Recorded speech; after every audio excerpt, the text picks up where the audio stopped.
The galaxy was old and its stars carried the weight of countless civilizations. For thousands of years, the great empires had fought, traded, and built their power on the mastery of energy. The Scifi dominion bent stars to their will, creating suns where there were none. The Zero Collective harvested antimatter with machines larger than moons. The Karen Enclave controlled wormholes, building a web of gates that allowed travel from one side of the galaxy to the other. To them, power was everything, and power came from energy. Each empire believed they had reached the highest level of control. To them, there was nothing left to discover, only new ways to weaponize or hoard the forces they already understood. And then came humanity. The newcomers. Humanity was young compared to the others. Their first starships had entered the galactic stage only 2 centuries ago. To the elder races, they were amusing, clever but clumsy, resourceful but primitive. Humans still relied heavily on fusion reactors, bulky drives, and inefficient weapons. The aliens mocked them in the council halls. Humans think they have discovered the stars, the Scifi lords would laugh. They still burn hydrogen like cave dwellers burn wood, sneered the Karen. Yet humans survived. More than that, they expanded. Against all predictions, humanity spread from system to system, often colonizing worlds that the older empires had ignored. Where other species needed perfect conditions, humans adapted. Frozen wastelands, boiling deserts, and airless moons. Humans found ways to live there. The other empires noticed this, but they dismissed it as stubbornness, not strength. Whispers of the ether, but there was something else. Something that no one could ignore forever. For decades, human scientists studied strange readings at the edge of explored space. Their instruments picked up faint disturbances in subspace, patterns that should not exist. The anomalies were unpredictable, almost invisible. To the elder races, they were noise, unworthy of attention. The humans called it the ether. At first, it was only theory. Scientists argued whether it was real at all. Some said it was a higher layer of space, deeper than subspace, where energy behaved differently. Others thought it was the remnant of a force older than the universe itself. Most dismissed it, but a small group of human researchers kept digging. The more they searched, the more they found. Ships passing near ether-rich regions reported strange malfunctions, engines shutting down, shields flickering, weapons misfiring. Alien vessels avoided these zones, but human explorers kept going back. They were curious, they were reckless, and they were determined. A meeting in the council one evening in the Grand Chamber of the Galactic Council. Representatives gathered as they always did. The hall was vast, a floating citadel orbiting a dying star. Species from across the galaxy sat in their shimmering pods, each glowing with the colors of their homeworlds. The human ambassador, Elena Rains, stood alone in her modest chair. Her uniform was plain compared to the jeweled robes of the Scifi or the shimmering silks of the Karen. But her voice carried clear. "My people have found something," she said. "A form of energy none of us understand. We call it the ether." Laughter echoed across the chamber. The Scifi High Lord bared his fangs in amusement. "Young human, every form of energy has been mapped and mastered. Do not waste our time with ghost stories." The Karen envoy leaned forward, her eyes like molten silver. "Or perhaps you bring this ether as a trick. You humans are ambitious." "Too ambitious," Elena did not flinch. She met their stares with calm defiance. "It is not a trick. We have data. We have readings no one else bothered to study. I'm not here to beg for belief, I'm here to warn you. The ether is real, and one day it will matter." The chamber filled with noise, mockery, anger, dismissal. Only a few sat in silence. The Zero Collective did not laugh. Their machines had also recorded anomalies, though they had buried the findings. But no one admitted it that day. In the shadows of Solback on Earth, far from the ridicule of the Council, experiments continued. In hidden laboratories on the dark side of the moon, human physicists pushed their reactors to the edge of failure, trying to tear open the thin veil that separated normal space from the ether. It was dangerous. More than once, entire labs vanished in bursts of light, but the humans learned from every failure. Dr. Marcus Elian, one of the lead scientists, watched a sphere of light hover inside a containment chamber. It pulsed like a heartbeat, shifting colors no human eye had seen before. The instrument screamed warnings, but Marcus could not look away. "This is it," he whispered. "Not fusion, not antimatter, not quantum taps. This is the ether, and it wants to be understood. His assistant, shaking, asked, "Should we shut it down?" Marcus smiled faintly. "No, we should listen." The Elder's blindness, the alien empires had grown complacent. Power to them was simple. Build bigger reactors, harvest more stars, control more wormholes. They had forgotten curiosity. They had forgotten the hunger to ask why. Humans had nothing else. They were weaker, smaller, and less respected. But their strength lay in asking questions others thought foolish. While the Scifi built war fleets, humans sent tiny research vessels to drift near ether storms. While the Quran tightened their wormhole trade routes, humans experimented with unstable drives that risked tearing themselves apart. Every step was reckless. Every step was dangerous. But every step brought them closer. The turning of eyes by the end of the century, rumors spread through the galaxy. Alien traders spoke of human ships that vanished from one side of space and reappeared on the other. Pirates who tried to raid human colonies reported weapons that did not just burn shields but shut them down entirely. The Council dismissed it as lies. But whispers carried weight. The Scifi began to watch human borders more closely. The Karen sent spies into human space, and still, humanity pressed on. The young species, they were underestimated. They always had been. But in the quiet darkness of their laboratories and in the deep void beyond their colonies, humanity was reaching for something older than the stars themselves. The galaxy thought it knew power. But soon they would learn how wrong they were. The day of the first ether test began quietly. In orbit above Titan, one of Saturn's moons, a ship floated in silence. It was not a warship nor a grand exploration vessel. It was small, rough, and built with desperate ambition. The ship's name was Horizon Breaker.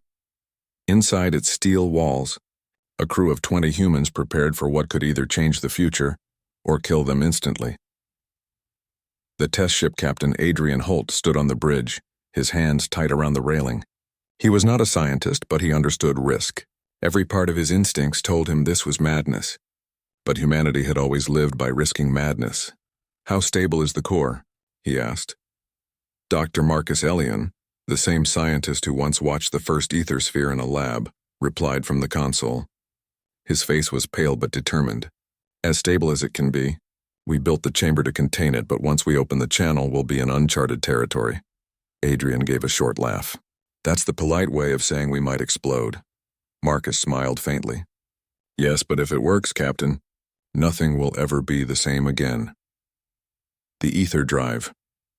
The Horizon Breaker carried the first functioning ether drive. Instead of bending space like wormholes or burning fuel like reactors, the drive tapped directly into the strange layer beneath reality, the ether. No alien empire had dared to try. Their scientists claimed it was unstable, chaotic, unworthy of serious research, but the humans had done more than study it. They had learned to touch it. Now they were about to ride it. The countdown began. "Ether core reaching ignition," Marcus said. The lights on the bridge flickered. Energy readings rose higher than anything humans had ever seen. "Core is active. Channel is stable. Opening the flow in 3, 2, 1, space shattered." From the bridge windows, the crew saw stars stretch and twist. The black void of space rippled like water. The ship trembled, but it did not tear apart. Instead, a strange calm filled the cabin. Then, without warning, the stars outside changed. Titan was gone. Saturn was gone. They were floating above a red giant star hundreds of light years away. It had taken less than a heartbeat. The crew stared in stunned silence. We jumped," whispered one of the pilots. "No," Marcus corrected softly. "We didn't jump. We rode the ether." The Horizon Breaker activated the drive again. This time the crew braced for chaos, but once again reality bent like paper, and in less than a breath they were back near Titan. The jump had taken no fuel, no wormhole, no delay. It had broken every law of galactic travel. Adrian Holt sat back in his chair, his hands shaking. "Send the report," he ordered. "The galaxy needs to see this." Shockwaves when the news spread, no one believed it. The Scifi Dominion called it human propaganda. The Karen Enclave declared it a hoax. The Council of Worlds refused to even record the event in official archives, but traitors began whispering. Human freighters suddenly appeared across systems weeks earlier than schedules predicted. Colonists claimed human ships could vanish from one world and arrive at another without passing through wormhole gates. The rumors grew louder. And then the proof arrived. The demonstration in the neutral system of Kelros Prime. The Galactic Council forced humanity to prove their claims. The Horizon Breaker was escorted into orbit by fleets from every major empire. Warships surrounded it, weapons charged, ready to destroy the humans if they tried any tricks. Ambassador Elena Raines stood proudly in the council chamber, her image transmitted across the galaxy. "My people do not lie," she said. "You asked for proof. Watch closely." The Horizon Breaker lit up. The ether drive roared. Before billions of eyes, the ship disappeared from orbit. For 5 long seconds, the aliens muttered. Some shouted fraud, some cheered mockingly. But then alarms echoed. The Horizon Breaker reappeared, above the moon on the far side of the system, nearly 10 light minutes away. It had not used wormholes. It had not burned fuel. It had simply bent reality. The chamber erupted in chaos. The Sarathi High Lord shouted, "This is unnatural." The Karen envoy hissed, "This breaks every law of physics." The Zeral Collective, silent until now, whispered in their machine voices, "The humans have touched the forbidden." The weaponization, what terrified the empires most, was not the travel. It was the weapons. A month later, human defense fleets activated ether-based weapons for the first time. Instead of firing beams or missiles, they unleashed ether disruptors. When the disruptors struck Sarathi test drones, shields collapsed instantly. Armor peeled away like paper. Even weapons powered by antimatter failed to fire. It was not destruction through force, it was unraveling, as if the ships themselves forgot how to function. For the first time in thousands of years, the great powers felt fear. The reactions in the Sarathi homeworld halls, generals roared for immediate war. They must be crushed before they spread this disease. The Karen Enclave plotted quietly, preparing sabotage. They dare to replace the wormholes. They dare to break our monopoly. But in the shadows, other voices whispered differently. Small species, long oppressed by the great empires, looked to humans with hope. If the ether could break shields and gates, maybe it could break chains too. Among the crew back aboard the Horizon Breaker, the crew struggled with their own fears. "We should never have shown them," one officer muttered. "Now the whole galaxy will come for us." Captain Adrian Holt looked at his tired men and women. "They were going to come for us anyway. At least now they know we're not weak."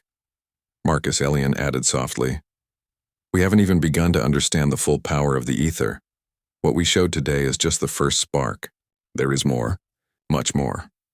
The warning late that night, in her private quarters, Ambassador Elena Raines recorded a message to Earth. "They fear us now," she said. "But fear is only the beginning. We must be careful. The ether gives us power unlike anything in history, but power always has a price. We cannot become what they are, arrogant, blind, certain they know everything. We must remember that we are still learning. If we forget that, the ether itself may destroy us." She paused, staring out the window at the stars. The galaxy thought it knew power, but tonight they saw the truth. Humanity has awakened something older than them all, and now, nothing will ever be the same. The Horizon Breaker drifted silently above Titan, its ether core glowing faintly like a heartbeat. Humanity had taken its first step into the unknown, and the galaxy trembled. The great chamber of the Galactic Council had seen many storms of politics, but never like this. The hall glowed with 1,000 colors, each representing an empire, a people, a voice. Yet on this day, the voices were not calm. They were sharp, angry, and filled with fear. At the center of it all was one word, repeated again and again: ether. The debate. The Sarathi High Lord slammed his clawed hand against the glowing surface of his pod. His scaled skin shimmered with fury. Humans have broken natural law. They play with forces that should remain untouched. If we do not act now, the galaxy itself may burn. The Karen envoy, tall and elegant in her flowing silver robes, nodded sharply. "They bypass our gates. Do you not see what this means? Our control over travel is finished. Our economy is finished. Everything we have built for 10,000 years, ruined by a reckless young species." Other voices joined in. "The humans have weapons that shut down our shields. They travel where they please without permission. They challenge the balance of power." Yet there were also murmurs of doubt. Smaller empires whispered among themselves. The Draylan Republic, often bullied by the Sirathi, leaned toward hope. If humanity's ether could break domination, perhaps the Draylan might finally be free. The human ambassador, Ambassador Elena Rains, stood alone in her modest chair, once again facing the storm. She did not flinch. "My people did not create the ether," she said calmly. "We only discovered what was already there. It is not our fault that the rest of you chose to ignore it," the Sarathi lord hissed. "Do not speak as though you are wise, human. You are reckless children. Children who have found a weapon too sharp for their hands." Elena's gaze was steady. "Perhaps, but children grow." The words echoed through the chamber, leaving a silence heavy with unease. Private councils after the meeting. The great powers gathered in secret. In the shadows of the Karen embassy, envoys met with Sarathi generals. They must be stopped before their power spreads. But how? Their ether drives let them vanish and reappear without warning. Then we strike their colonies, their supply lines, starve them before they rise too high. The Zeral collective spoke in machine code whispers, planning cold sabotage. Their metal minds processed probabilities. Human expansion cannot be tolerated. Probability of survival for all other empires decreases by 37% if ether technology spreads.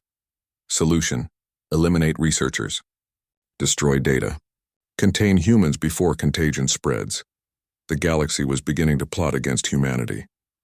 On Earth, meanwhile, the humans did not rest. Dr. Marcus Elion stood in a vast chamber beneath the Himalayas, watching as the first ether reactor came online. Unlike normal reactors, it did not burn fuel. Instead, it tapped the endless stream of energy flowing beneath reality. When the reactor activated, cities across Earth lit up brighter than ever before. Entire nations received power at no cost. Poverty began to fade as the ether provided energy without limit. Marcus whispered to himself, "This is not just a weapon. This is life. This is hope." But deep in his heart, he knew such power would make enemies desperate. The Shadow War Begins reports soon reached Earth of sabotage. A human research station orbiting Proxima Centauri exploded without warning. Another ship testing ether weapons vanished near Sarathi borders. Colonies received threats human leaders debated fiercely. Some called for peace for sharing ether knowledge to calm the galaxy. Others demanded preparation for war. Captain Adrian Holt, veteran of the Horizon Breaker, spoke before the Human Council. "The empires will not accept us. They see ether as a threat to their rule. If we wait, they will crush us. We must be ready." His words carried weight, for he had seen fear in alien eyes with his own. The smaller voices, not all aliens, agreed with their leaders. In hidden places, smaller species reached out to humans. A message arrived from the Draylan Republic. "We wish to learn. Teach us ether, and we will stand with you." Another came from the Yalari nomads. "We have no home. Your ether could give us one. Let us join you." For the first time, humanity realized they were no longer alone. The oppressed, the weak, the ignored. They all saw hope in the reckless human path. The council conspires back in the council chamber. The plotting grew darker. The Sarathi High Lord roared during a private session, his voice echoing in the minds of allies. "If we let this continue, humanity will rise above us all. They must be destroyed before they awaken the full power of the ether." The Karen envoy added, her eyes sharp as blades. "They already bend the rules of travel. Imagine if they learn to bend time. Imagine if they learn to bend life itself. We cannot risk it." Even the cautious Zerul collective agreed. Probability confirms. Human expansion must be contained. Immediate action recommended. A secret alliance was formed. Fleets were prepared. Spies were sent. The galaxy was sharpening its knives. The warning signs on Mars. Adrian Holt stood watching the sky as human defense ships tested ether disruptors. The weapons glowed with strange light, bending reality as they fired. Targets disintegrated without sound, erased more than destroyed. Adrian frowned. He could see it clearly. The power was too great, too strange. "This is more than weapons," he muttered. "This is rewriting the rules. And rules never stay broken for long without consequences." Marcus Elion joined him. "Do you regret it? Helping bring this to life?" Adrian shook his head slowly. "No, but I fear what comes next." The first moves, the first attacks came quietly. Human transports vanished near Karen Gates. Sabotage killed researchers in the Himalaya facility. Alien spies spread lies through colonies saying ether was dangerous, cursed, unnatural. But instead of breaking humanity, the attacks only strengthened their resolve. Ambassador Elena Rain stood before the Human Council once more. "They fear us," she said. "They plot against us. But fear is proof we have already changed the galaxy. We cannot turn back now. The ether is ours and it will shape our future. The question is, will we use it to defend ourselves or to dominate as they did?" The chamber erupted with debate, but all agreed on one thing. The galaxy would never leave them in peace. The tipping point in the Council's secret halls, fleets were prepared to strike. But as the empires plotted, something unexpected happened. Across alien worlds, citizens began to protest. The Draylan people chanted for alliance with humanity. The Yalari nomads openly flew human banners.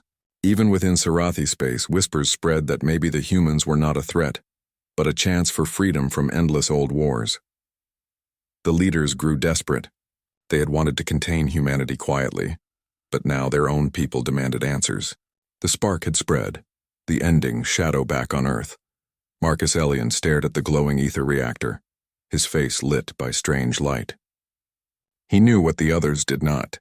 The humans were only scratching the surface. "We've only opened the first door," he whispered. "There are more. Deeper, wilder. The ether isn't just power, it's possibility." And possibility was what the galaxy feared most. The Council's secret alliance prepared for war. Humanity prepared for survival. The oppressed prepared for hope. The galaxy had thought itself safe, stable, unshakable. But with every heartbeat of the ether, that illusion was dying. Darkness fell across the outer colonies, but not all shadows were natural. Some were created deliberately, shadow fleets moving unseen, plotting the destruction of humanity. The galaxy had decided that humans were a threat too dangerous to ignore. Secret fleets assembled in the black void, cloaked and ready. Every empire contributed. Sarathi, Karan, and Zeril ships moved like predators in silence, ready to strike at the young species that dared to bend reality itself. But humans were ready in ways the galaxy had not predicted. The first strike. It began quietly. The colony of New Alexandria, a thriving settlement on a lush planet at the edge of known space, went dark without warning. No alarm sounded. No ship passed. Communications ceased. On Earth, the monitoring team noticed immediately. Captain Adrian Holt stared at the empty screen. "What just happened?" he whispered. Marcus Elian frowned, running simulations. "It's sabotage. Cloaked ships. They're trying to catch us off guard." Holt clenched his fists. "Then we show them that humans don't cower in shadows." Within hours, human defense fleets moved in silent coordination. They did not attack blindly. Instead, they tapped the ether. Ether tactics. Humans had learned something no other species understood. The ether was not just fuel or a weapon. It could manipulate space itself. In one daring maneuver, human ships vanished from view as alien fleets closed in. They reappeared inside the enemy formations, not firing yet, but moving as if the fleet itself bent around them. Targets shifted, weapons misfired. Enemy captains stared in disbelief as their plans unraveled.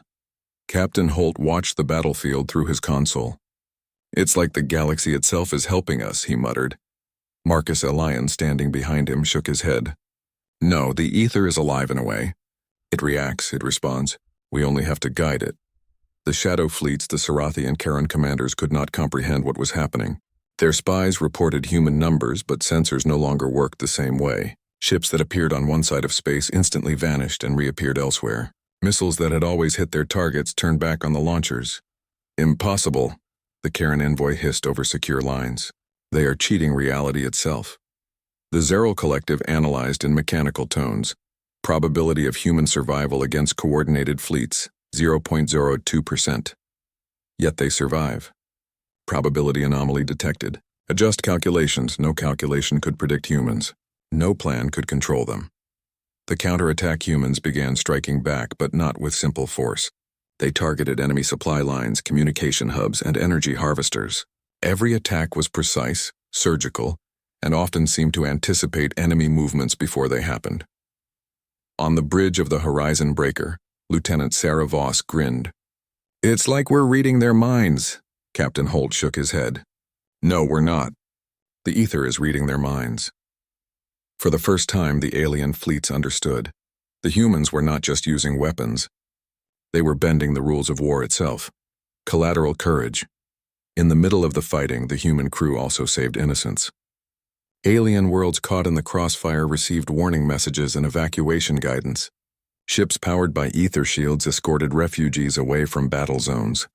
Marcus Elian watched with quiet satisfaction. "This is why we fight differently," he said. "We don't just destroy. We protect. That is what makes humans human," Holt nodded. "And that's why they underestimate us. Every empire thinks we are reckless. They don't see the strategy behind our chaos." The turning point. The first major engagement came at Zero Gate 9, a critical wormhole node used by the Elder Empires. Fleets gathered to crush humanity once and for all. The battle began with the aliens firing full volleys of energy weapons. Shields flared, explosions lit the void. But the humans vanished. One by one, ships disappeared only to reappear inside enemy formations. Cannons misfired. Fighters collided with each other. Chaos reigned. Holt directed his fleet like a conductor. "Now, target the energy nodes." Ether pulses radiated from human ships. Enemy ships did not explode. They simply stopped functioning. Systems froze. Reactors went cold. The fleets of the great empires lay paralyzed, unable to act. For the first time, a human voice echoed through alien comlinks. "This is what happens when you underestimate humanity." The alien desperation. The Sarathi High Lord slammed his claws in fury. "Impossible. They should not be able to do this." The Karen envoy hissed. "We are blind. We cannot see them. We cannot fight them. They bend space as if it were clay." The Zero Collective recalculated endlessly. Probability of containing humans, 0%. Recommend evacuation. Fleets retreated in disarray. A new truth became clear. The humans were not only surviving, they were winning. The Human Council on Earth. The Human Council met immediately after the victory. There was no celebration, only quiet resolve. "We have won a battle, not a war," Ambassador Elena Rains said. "The Elder Empires will regroup. They will try again. We must prepare," Holt spoke firmly. "Let them come. They'll find humans don't run, we fight. And the ether fights with us," Marcus added. "This is only the beginning. We've scratched the surface of the ether's potential. There is more we can do.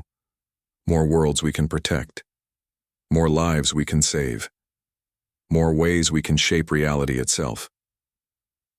Allies in the shadows' word of human strength spread beyond the great empires. Small species who had been oppressed, enslaved, or ignored reached out to Earth. The Draylan Republic pledged fleets and resources. The Yulari nomads offered knowledge of hidden routes and tactics. Even some Sarathi worlds whispered of revolt. Humanity realized they were not alone. The galaxy was beginning to shift, not because humans wanted it, but because the oppressed saw hope. The lessons of Ether Marcus Elian studied data from the battlefield. Every human ship had tapped the ether in different ways. Some used it for speed, others for shields, others for manipulation of enemy systems. "It learns," he said. "The ether responds to intent. It cannot be controlled like a reactor. It listens and it reacts." Holt leaned over his shoulder. "So the more we understand it, the more dangerous it becomes for them and for us." "Yes," Marcus said quietly. "But danger is not weakness. Danger is potential." The night after on Mars, the Horizon Breaker floated silently above the Red Plains. Human crews repaired ships, tended to the wounded, and prepared for the next strike. Adrian Holt stared out at the stars. "They thought they knew power," he said softly. "They have no idea." Marcus Elian joined him. "And we haven't even begun to see what it can truly do." "Patience, Captain. The ether has many lessons left to teach us." Holt nodded, the weight of responsibility pressing down on him. "Then we learn fast. Or we die." A galaxy changed, the War of Shadows had begun. Humans had survived the first strike. Humans had shown that the ether could do what no other power could. And the galaxy, once confident in its strength, trembled in fear. For the first time in history, humans were no longer just a young species. They were a force to be reckoned with. The Elder Empires had underestimated them. They would pay for that mistake. But in the quiet moments between battles, the humans knew one truth. The ether was alive, unpredictable, and far greater than any weapon. And if they were careless, it could just as easily destroy them as it could destroy their enemies. The Shadow War was only beginning. The galaxy had seen a spark, and that spark was growing. The galaxy had changed forever. The great empires, once confident and unshakable, had been forced to reconsider everything. Humans had survived impossible attacks, manipulated reality with the ether, and demonstrated a kind of power no one had expected. Not just weapons, but knowledge, strategy, and mercy. For centuries, the galaxy had been ruled by fear, by fleets and gates, by rules set long ago. But now a new force emerged, not one seeking domination, but one capable of changing the rules entirely. Humanity. The aftermath of shadows. The War of Shadows had left scars. Alien fleets had been crippled, research stations destroyed, and entire systems experienced panic as news of ether-powered humans spread. Yet humanity had not sought to conquer.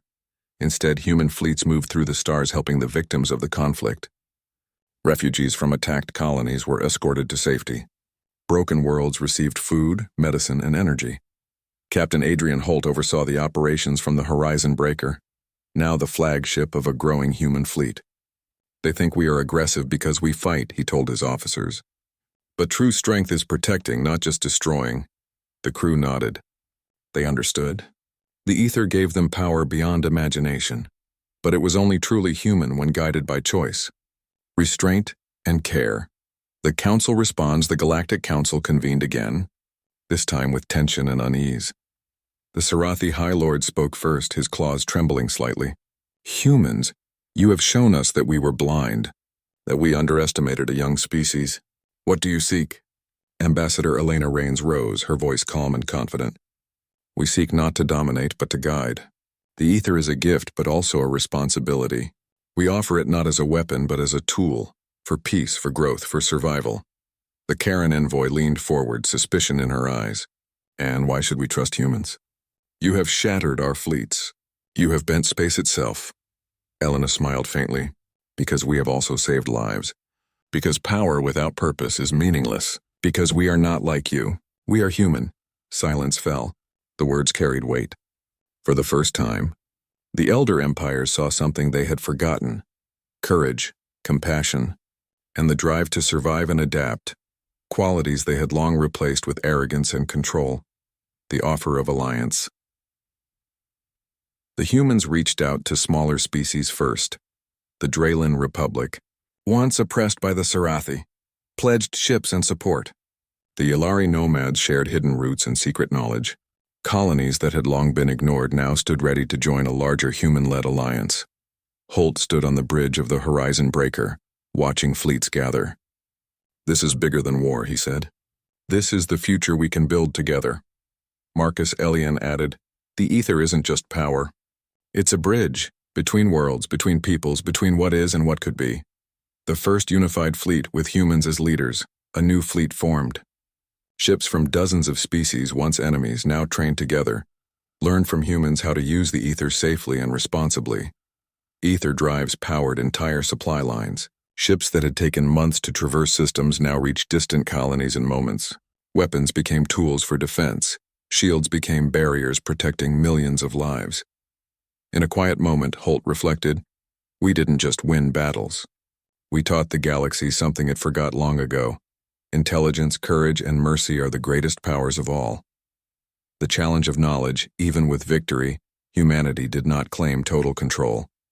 Instead, they set up academies and research stations where alien scientists could learn the ether under human guidance. Marcus Elian oversaw one such station on Mars.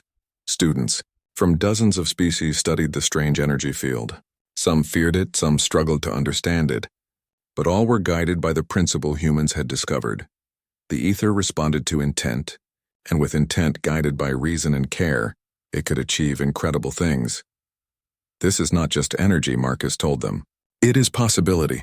It can create, protect, and connect, but it can also destroy if misused.